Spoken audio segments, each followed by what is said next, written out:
से बात की। नहीं, मैं नहीं कर सकता ठीक से बात। I am facing this for a while now, please. नहीं, कोई बात करने की जरूरत है नहीं अभी। नहीं आ रही।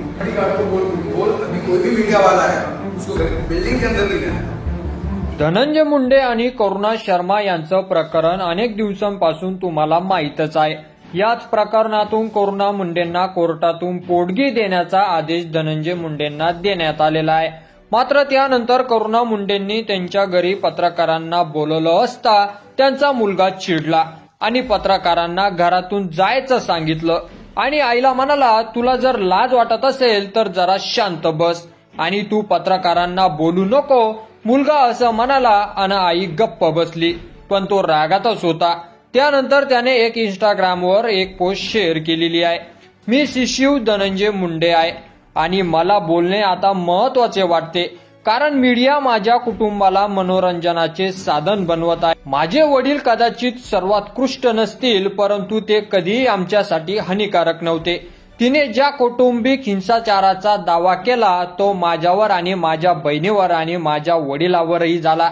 माझी आई कायम तिच्या अनेक विविध कारणांमुळे बांधित असायची आणि त्याचा वचपा ती आम्हाला वेदना देऊन काढायची। जो घरेलू हिंसाचार तिच्या सोबत झाला असता ती दावा करते, तो घरेलू हिंसाचार खरे तर मी, माझी बहीण व माझे वडील यांच्यासोबत तिच्याकडून व्हायचा। माझ्या वडिलांना तिच्याकडून होणारा शारीरिक व मानसिक त्रास असह्य झाल्यानंतर ते तिला सोडून गेल्यावर तिने मला व माझ्या बहिणीला सुद्धा घर सोडून जायला सांगितले, कारण तिच्या मते तिचा व आमच्या जन्मदाती आई असूनही काही संबंध राहिला नव्हता। तसेच माझ्या आईने वडिलांना मारहाण केली, तेव्हापासून ते निघून गेले आणि त्यानंतर माझ्या आईने मला आणि बहिणीला सोडून दिले आणि तिथून जाण्यास सांगितले, कारण तिला आमच्याशी काही देणं घेणं नाही, असं शिवने स्पष्ट म्हटलेलं आहे। तसेच आम्हाला 2020 पासून माझे वडील धनंजय मुंडे हे माझी काळजी घेत आहेत आणि माझ्या आईला कोणत्याही आर्थिक समस्या नाहीत। माझी आई काही ना काही बहाणे बनवत राहते। माझ्या आईने घरावरचं कर्ज सुद्धा फेडलेलं नाही आणि आता ती माझ्या वडिलांविरुद्ध सूडबुद्धीने लढण्याची कथा रचत आहे, असंही शिवीसने स्पष्टपणे म्हटलेलं आहे। मात्र धनंजय मुंडे यांच्या पत्नी आहोत असा दावा करुणा शर्मा यांनी केला होता।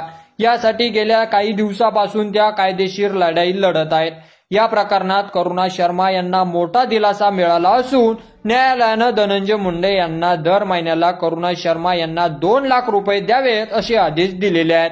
मात्र असं असताना बापासाठी थेट मुलगा आईच्या विरोधात, कारण मुलगा पत्रकारांना बोलत असताना आई तू पण आता शांत बस असं म्हणत त्यांनी पत्रकारांना देखील सुनावलेलं आहे।